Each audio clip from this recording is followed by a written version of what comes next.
ایک وظیفہ ہے، بڑا زبردست وظیفہ ہے، جو اس عمل کو کرے گا نا اللہ تعالیٰ اس کو عجیب و غریب مال عطا فرمائیں گے، اور مالی اعتبار سے کبھی بھی وہ پریشان نہیں ہوگا، مالی اعتبار سے کبھی بھی پریشان نہیں ہوگا۔ ایک بزرگ کے پاس میں بیٹھا ہوا تھا، وہ یوں کہہ رہے تھے کہ بیٹا میں نے 35 ملکوں کا سفر کیا، نہ میں نے 1 روپیہ خرچ کیا، نہ 1 روپیے کا کسی سے سوال کیا۔ میں نے کہا حضرت کیا کرتے ہو؟ بولے یہ وظیفہ کرتا ہوں۔ میں نے کہا اچھا۔ میری مدینہ منورہ میں پڑھائی چل رہی تھی، میرے شیخ نے جب میری پڑھائی ختم ہوئی تو ایک ڈائری لے کر آئے، قلم لے کر آئے، مجھے کہا بیٹا لکھ یہ وظیفہ۔ میں نے لکھ لیا، اور طے کر اس کو کبھی ناغہ نہیں کرے گا، اللہ مالی اعتبار سے کبھی بھی تجھے کسی کا محتاج نہیں کرے گا۔ میں نے لکھ لیا، حضرت نے لکھایا، میں نے لکھ لیا۔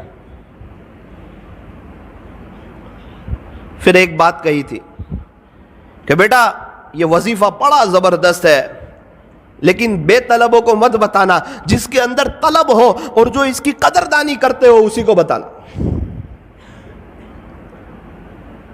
پھر میں جب ہمارے یہاں آیا، کچھ لوگ میرے پاس آتے، مولانا ہم بڑے پریشان ہیں مالی اعتبار سے، حالات میں کوئی وظیفہ، تو الحمدللہ میں یہ وظیفہ بتا دیتا، اللہ تعالیٰ ان کو بہت نواز دیتے، عجیب و غریب نواز دیتے، اور عجیب و غریب اس پر تجربہ ہے، اور کئی اللہ والوں کو میں نے دیکھا وہ یہی وظیفہ پڑھتے ہیں۔ پھر ایک بار تو میں بڑا تعجب میں رہ گیا کہ یہ وظیفہ کسی اللہ والے کا، کسی شیخ کا بتایا ہوا نہیں ہے۔ ایک صحابی نے ہمارے نبی سے کہا تھا کہ پیارے نبی جی دنیا نے مجھے چھوڑ دیا ہے، یعنی میرے پاس کچھ ہے نہیں۔ اس وقت ہمارے نبی نے یہ وظیفہ دیا تھا اور یوں کہا تھا کہ آپ فرشتوں والی تسبیح کیوں نہیں پڑھتے، اور یہ بتایا تھا تسبیح سبحان اللہ و بحمدہ، سبحان اللہ العظیم و بحمدہ استغفر اللہ، اللہ اکبر کبیرہ، سبحان اللہ و بحمدہ، سبحان اللہ العظیم و بحمدہ استغفر اللہ۔ پیارے نبی سے وظیفہ سنا، راوی فرماتے ہیں کہ پھر ایک مدت تک وہ نظر نہ آئے، جب دوبارہ نظر آئے تو انہوں نے بتایا جس کا خلاصہ یہ ہے اللہ نے مجھے اتنا نواز دیا ہے کہ میں بتا نہیں سکتا۔ یہ عجیب و غریب وظیفہ ہے۔ ایک شخص مجھے کچھ وقت پہلے نوساری میں ایک جگہ ملے، سید تھے، مجھے کہنے لگے مولانا کچھ وقت پہلے آپ ہمارے گھر آئے تھے، آپ نے ایک وظیفہ بتایا تھا، میں نے آپ کو اپنی پریشانی بتائی تھی، آپ نے ایک وظیفہ بتایا تھا، الحمدللہ 2 دن سے میں نے شروع کر دیا ہے۔ میں نے کہا یار میں نے بتایا تھا 3-4 مہینے ہو گئے، آپ نے 2 دن سے شروع کیا۔ مولانا آپ کو نہیں معلوم، آپ بتا رہے تھے پردے کے پیچھے سے میری بیوی یہ وظیفہ سن رہی تھی، اللہ کی شان اس نے پابندی سے کیا، ابھی اس کے 36 لاکھ روپے آ رہے ہیں، تو میں نے بھی شروع کر دیا۔ میں نے کہا یار آپ عجیب آدمی ہو۔ میں نے کہا 36 لاکھ روپے کہاں سے آ رہے ہیں؟ کہا وہ وارثے کے آ رہے ہیں۔ تو میں نے کہا ابا کو مارنے کی نیت سے تو نہیں پڑھا تھا یہ وظیفہ؟ بولے نہیں ان کے ابو کا تو بہت پہلے یہ انتقال ہو گیا تھا، لیکن مولانا زمین کا اتنا خطرناک مسئلہ تھا کہ یہ کبھی بھی حل ہونے کا نام لیتا نہیں تھا، اور ہم لوگ بھی نا امید ہو چکے تھے کہ اب یہ مسئلہ جو ہے یہ کبھی بھی حل ہو سکتا نہیں ہے، لیکن میری بیوی نے یقین سے پڑھنا شروع کیا، اللہ کی شان مسئلہ حل ہوا، اس کے 36 لاکھ روپے آ رہے، اور اللہ کا شکر ہے 2 دن سے میں نے بھی شروع کر دیا ہے۔ ہمارے نوساری میں ایک بڑے مالدار شخص، ان کے پاس میں بیٹھا ہوا تھا، تو شیخ سے وہ بھی محبت کرتے تھے، مدینہ منورہ کے شیخ سے، تو میں نے ان کو یہ وظیفہ بتا دیا۔ کہنے لگے نا وہ بڑے آدمی ہیں اور ان کا بتایا ہوا وظیفہ کرنا ہی چاہیے۔ میں نے کہا ان کا بتایا ہوا نہیں، پیارے نبی کا بتایا ہوا ہے، یہ کوئی اللہ والے کا بتایا ہوا نہیں ہے، یہ کوئی تجربہ کرنے کا وظیفہ نہیں ہے، یہ تو عمل کرنے کا وظیفہ ہے۔ اچھا کیا بتایا؟ تو میں نے ان کو بتا دیا۔ 2 دن کے بعد مجھے ملے، کہا بیٹا یہ وظیفہ کبھی چھوڑنے جیسا نہیں ہے۔ میں نے کہا کیوں؟ بولے بیٹا پیسہ تو بہت ہے، سب جگہ روکا ہوا ہے، ابھی میں حالات میں تھا کچھ وقت سے، پیسے کے بارے میں ہاتھ میں پیسہ نہیں تھا، زمینیں جائیداد پراپرٹی بہت، ہاتھ میں پیسہ نہیں۔ تو میرا بڑا بیٹا میرے پاس آیا اور یوں کہنے لگا ابا بہت پہلے آپ کے 70,000 روپے میرے پاس تھے، وہ ابھی آپ لے لو 70,000۔ بولے میں نے بولا پھر؟ بولے اب کبھی یہ وظیفہ نہیں چھوڑوں گا۔ اللہ اکبر کبیرہ۔ اور شیخ خود فرماتے تھے میں نے جس کو بھی بتایا، جس نے بھی یقین سے پڑھا بیٹا آج سب کروڑ پتی ہے، اور جس نے بغیر یقین کے پڑھا وہ جہاں تھے آج وہاں کے وہیں ہیں۔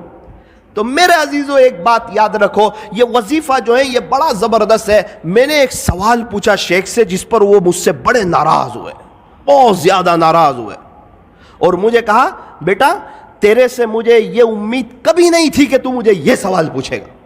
میں نے کہا شیخ یہ جو وظیفہ پڑھیں گے 100 مرتبہ تو صرف رزق میں برکت ہی ہوگی یا ثواب بھی ملے گا؟ تو بہت ناراض ہو گئے۔ ایک مثال سے سمجھایا مجھے کہ 400 روپے کلو کی چائے ہو اور اس پر 50 روپے کی ڈول کی آفر ہو تو تجھے صرف ڈول ملے گی یا چائے بھی ملے گی؟ میں نے بولا وہ تو چائے ملے گی، ڈول فری میں آ رہی۔ بیٹا اسی طرح جب تو یہ اللہ کا نام لے گا، اللہ کی پاکی بیان کرے گا، اللہ کی حمد بیان کرے گا، صبح صبح اللہ سے معافی مانگے گا، اس کا ثواب تو ملے گا۔ یہ تو صرف اسکیم ہے کہ اللہ اس میں رزق میں اضافہ فرمائے۔ اللہ اکبر کبیر۔ تو آپ کو بھی یہ وظیفہ یہ عاجز بتاتا ہے، طے کرو انشاءاللہ، پابندی سے پڑھیں گے انشاءاللہ، بہت فائدہ ہوگا انشاءاللہ۔ رزق میں صرف پیسہ نہیں آتا، رزق میں بیوی بھی شامل ہے، بچے بھی شامل ہے، رزق میں بہت سی چیزیں شامل ہے۔ اللہ تعالی ہمارے رزق میں برکتیں عطا فرمائیں گے۔ سبحان اللہ و بحمدہ، سبحان اللہ العظیم و بحمدہ، استغفر اللہ۔ پھر شیخ نے کہا بیٹا لیکن اس کا ایک وقت ہے، اسی وقت پڑھ سکتے ہیں، آپ اس کے علاوہ پڑھو گے تو وہ اثر نہیں کرے گا، وہ بات نہیں بنے گی۔ میں نے بولا اچھا اس کا وقت کون سا ہے؟ مجھے کہنے لگے بیٹا فجر کی سنت اور فرض نماز کے درمیان اس کو 100 مرتبہ پڑھنا ہے، فجر کی سنت اور فرض نماز کے درمیان اس کو 100 مرتبہ پڑھنا ہے۔ میں نے کہا حضرت اگر اس وقت کوئی نہ پڑھ سکے تو مجھے تعجب سے دیکھنے لگے کہ اس کا اپنا ہی مسئلہ لگ رہا ہے۔ مجھے کہنے لگے بیٹا جب تک فجر کی نماز کا وقت رہتا ہے، صبح صادق کے بعد سنت پڑھ لیں، اس کے بعد سے جب تک فجر کی نماز کا وقت رہتا ہے وہاں تک یہ پڑھو گے تو یہ اپنا اثر عجیب اور غریب انداز میں کرے گا۔ پھر مجھے اپنے مکان پہ لے گئے ایک مرتبہ، بڑے بڑے لوگوں کو دعوت تھی، مجھ چھوٹے کو بھی حضرت نے گن لیا۔ اللہ اکبر کبیرہ، بہت سی نعمتیں دیکھی، مجھے بتانے لگے، اس کی اہمیت سمجھانے لگے کہ دیکھ بیٹا یہ وظیفے کی برکت ہے کہ اللہ تعالیٰ نے مجھے ایسا شاندار مکان دیا، دیکھ بیٹا اس وظیفے کی برکت ہے، ایک کار تو ایسی میرے گھر کے باہر کھڑی ہے جو تیرے ہندوستان میں لانچ بھی نہیں ہوئی ہے۔ تو وظیفے کو معمولی مت سمجھنا، کبھی چھوڑنا مت، اس کی پابندی کرنا، انشاءاللہ اللہ تجھے بھی بہت نوازے گا۔ اسی وظیفے کی برکت سے کئی سالوں سے اللہ تعالیٰ نے مجھے عجیب و غریب نوازا ہے، میرے اپنے تعلقات والوں کو بتایا ہے، اور اللہ تعالیٰ نے سب کو نوازا ہے۔ تجربہ کرنے کی ضرورت نہیں ہے، یہ عمل کرنے کی ضرورت ہے، یہ کسی ولی کا بتایا ہوا نہیں ہے، یہ پیارے نبی حضرت محمد الرسول اللہ صلی اللہ علیہ وسلم کا بتایا ہوا ہے۔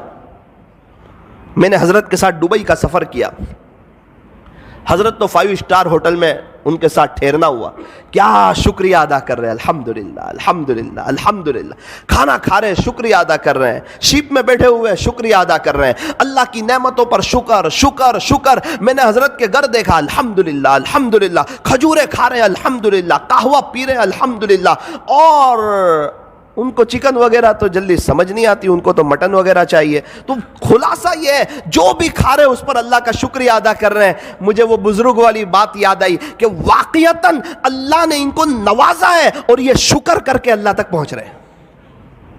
فرمایا اللہ تعالیٰ تک پہنچنے کے دونوں راستے ہیں، بندہ شکر سے بھی پہنچ سکتا ہے، صبر سے بھی پہنچ سکتا ہے۔ یوں فرمایا ہمیشہ خوش رہنے کا آسان فارمولا، ہمیشہ خوش رہنے کا آسان فارمولا، نعمتوں پر شکر کریں، مصیبتوں پر صبر کریں، شکر کرنے والا بھی جنتی، صبر کرنے والا بھی جنتی۔